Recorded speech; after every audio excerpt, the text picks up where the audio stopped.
ব্যতিক্রম কিছু মানেই যেন চীন। দেশটির পাবলিক টয়লেটে টিস্যু পেপার নিতে এখন থেকে দেখতে হচ্ছে বিজ্ঞাপন। শুনতে অদ্ভুত লাগলেও সত্যি। দেশটির কিছু শহরে পাবলিক টয়লেটে বসানো হয়েছে বিশেষ ডিসপেন্সার মেশিন। অপচয় ঠেকাতেই এমন পদক্ষেপ বলে দাবি কর্তৃপক্ষের। আরও জানাচ্ছেন রাইহান মুন্সি।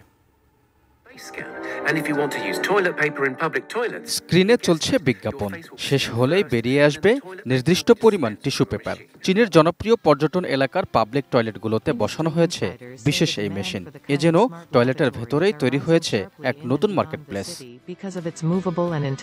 কর্তৃপক্ষের দাবি, মূলত অপচয় কমাতেই নেওয়া হয়েছে এই উদ্যোগ।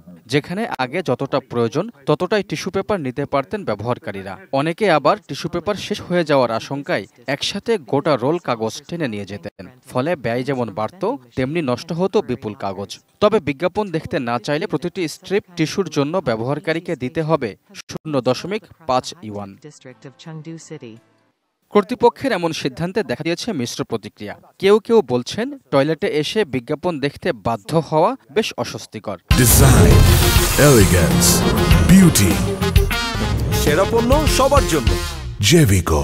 আবার অনেকেই মনে করছেন এটি একটি পরিবেশ বান্ধব পদক্ষেপ, যাতে কাগজের অপচয় যেমন কমছে, তেমনি নতুন ধরনের বিজ্ঞাপন ব্যবসার সুযোগও তৈরি হচ্ছে।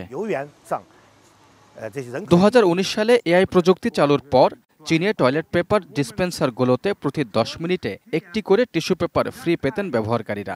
এখন প্রযুক্তি এগিয়েছে বহুদূর। এসেছে নতুন ডিসপেন্সার, যেখানে একটি ছোট বিজ্ঞাপন দেখে অল্প পরিমাণে টিস্যু পেপার নিতে হচ্ছে ব্যবহারকারীদের। Raihan Munshi, desk report, ATN news.